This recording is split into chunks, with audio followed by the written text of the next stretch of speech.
मित्रांनो, फिनालेच्या अगदी जवळ जात असताना काल 13व्या आठवड्यातून बिग बॉसच्या घरातील drama queen, entertainment queen tsunami Rakhi Sawant हिची एक्झिट झाली.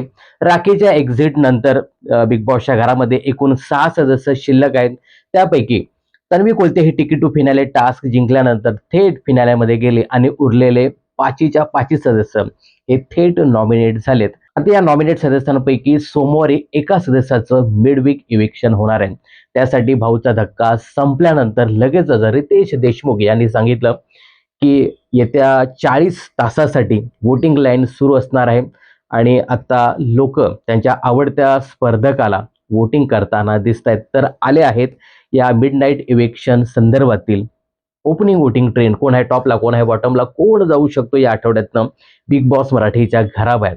तर मित्रांनो, जे काही वोटिंग पोल सध्या सोशल मीडियावर पाहायला मिळतात त्यामध्ये सगळ्यात खाली आहे ती म्हणजे रेवा कौरसे. मित्रांनो, रेवा कौरसे नक्कीच टास्क खूप छान पद्धतीने खेळण्याचा प्रयत्न करते, आपले मुद्दे मांडण्याचा प्रयत्न करते, पण एकंदरीत तिचा गेम पाहता आणि बाकी सदस्यांचा गेम पाहता मला रेवा आहे ना ही नक्कीच थोडीशी वीक वाटते आणि मिड वीकमध्ये तीच जाते की काय असं एकंदरीत पाहायला मिळते. तर रेवा सध्या या वोटिंग ट्रेंडमध्ये सगळ्यात खाली म्हणजे 5व्या स्थानी आहे. नंबर 4 वरती आहे ती म्हणजे रेवा जिच्या पावलावर पाऊल ठेवत बिग बॉसच्या घरामध्ये आली ती म्हणजे दीपाली सय्यद. दीपाली सय्यद ही देखील बिग बॉसच्या घरातील नक्कीच एक स्ट्रॉंग कंटेस्टंट आहे, पण तेवढा तसा गेम त्यांचा बिग बॉसच्या घरामध्ये पाहायला मिळाला नाही. अजून देखील त्या आपल्या काटा ग्रुपलाच घेऊन खेळताना दिसतात. त्याचा असं इंडिव्हिज्युअल गेम आपल्याला दिसत नाहीये. वेळोवेळी टोळीवाले सतत सांगताना दिसत होते की जेव्हा दीपाली रडायला लागते त्यावेळी तुम्ही गेम कसा खेळता, तुम्ही फक्त त्या ग्रुपला कसे प्रोटेक्ट करून राहता, आपला इंडिव्हिज्युअल गेम तुम्ही दाखवत नाही असं वेळोवेळी सांगतात.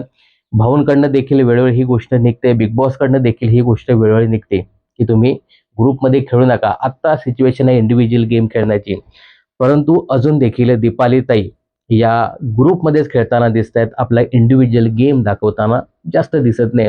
त्यामुळे साहजिकच तसा गेम त्यांचा दिसत नाही, त्यामुळे तेवढी वोटिंग त्यांना होताना दिसत नाही. या वोटिंग ट्रेंडमध्ये त्या 4थ्या स्थानी आहे. नंबर 3 वरती सध्या तरी पाहायला मिळते ती म्हणजे अनुश्री माने. मी नेहमी सांगतो, अनुश्री ही रोखठोक बोलण्यासाठी प्रसिद्ध आहे आणि नक्कीच बिग बॉसच्या घरामध्ये तिचा एक चांगला गेम पाहायला मिळतो. मित्रांनो, बरेच लोक अनुश्रीला विनर म्हणून समजतात. आता ती विनर होईल की नाही माहिती नाही, परंतु सध्या तरी तिला चांगली वोटिंग होताना दिसते. सध्या ती 3ऱ्या क्रमांकाची मतं घेताना दिसते. 2ऱ्या क्रमांकावर आहे तो म्हणजे टोळी टीमचा म्होरक्या, बिग बॉसच्या घरातील मास्टर माइंड विशाल कोटियान. विशाल कोटियान याला देखील तगडा सपोर्ट मिळताना दिसतोय. कालच्या मित्रांनो इलेक्शन प्रक्रियेअंतर्गत विशाला 2ऱ्या क्रमांकावर सेव्ह केलं तर तो शॉक झाला की मी कसा काय एवढ्या लवकर सेफ होऊ शकतो. गेल्या वेळी त्याला बॉटमला ठेवलं होतं सागर बरोबर आणि आता थेट 2ऱ्या क्रमांकावरती सेफ केलं आणि साहजिकच ज्या पद्धतीने त्याला टास्कमधनं बाहेर काढलं होतं, टास्कमध्येच एक काय म्हणू आपण गेम चांगला दिसतो आणि विशाल असा एक खेळाडू आहे की त्याला माहिती आहे की आपण जास्त परफॉर्म केलेलं नाहीये गेल्या आठवड्यामध्ये, कारण टास्क खेळायला मिळालाच नाही त्याला. त्यामुळे साहजिकच त्याला एकदम धक्का बसला की आश्चर्याचा धक्का बसला की मी कसं काय एवढ्या लवकर सेफ झालो.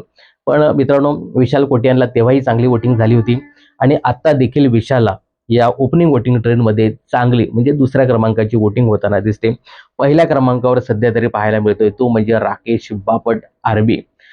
राकेश बापटला तगडा सपोर्ट मिळताना दिसतोय. राकेश देखील ट्रॉफीचा दावेदार आहे असे त्याचे फॅन्स म्हणताना दिसतात. आता राकेश खरंच ट्रॉफी जिंकतो का हे पाहणं खूपच इंटरेस्टिंग ठरणार आहे. परंतु सध्या तरी राकेशला पहिल्या क्रमांकाची मतं मिळताना दिसत आहेत, 2ऱ्या क्रमांकाची मतं विशाल घेताना दिसतोय, 3ऱ्या क्रमांकाची मतं आता तरी अनुश्री माने घेताना दिसते आणि बॉटमला आहेत त्या म्हणजे रेवा कौरसे आणि दीपाली सय्यद.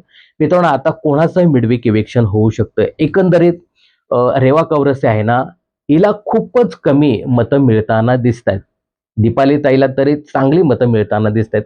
दीपाली ताई आणि रेवाचं अजिबात कंपॅरिझन नाही. म्हणजे रेवा दीपाली ताईपेक्षा खूप कमी वोटिंग घेताना दिसते आणि एकंदरीत संपूर्ण रेवाची जर्नी पाहता तेवढा तसा स्ट्रॉंग गेम तिचा नक्कीच नाहीये.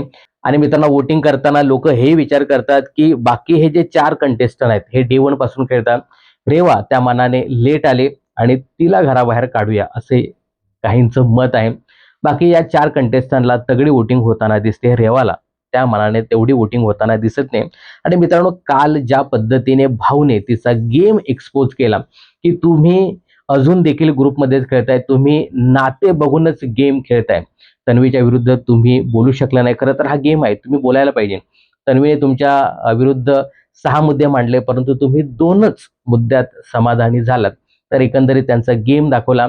आणि जर राखीच्या जागेवरती तुम्ही नॉमिनेट असता तर तुम्हीच घराबाहेर गेला असता, असं देखील भाऊ सांगताना दिसत होते. यामध्ये नक्कीच भाऊने तिचा गेम एक्सपोज केला आणि एकंदरीत तिची पूर्ण जर्नी पाहता मला असं वाटतं की रेवाचंच कन्फर्म मिडवीक इव्हिक्शन होणार आहे आणि होईल असं एकंदरीत पाहायला मिळतं.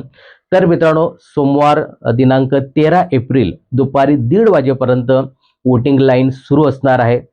तुमच्या आवडत्या सदस्याला भरभरून वोट करा आणि त्याला सेव्ह करा.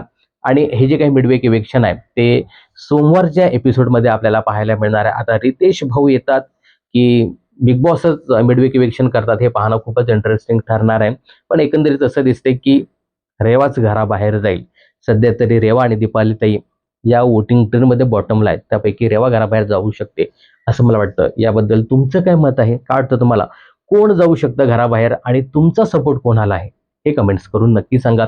बिग बॉस आणि मनोरंजन क्षेत्रातील अशाच फिल्मी अपडेट जाणून घेण्यासाठी चॅनल जर सबस्क्राईब केलं नसेल तर जरूर करा.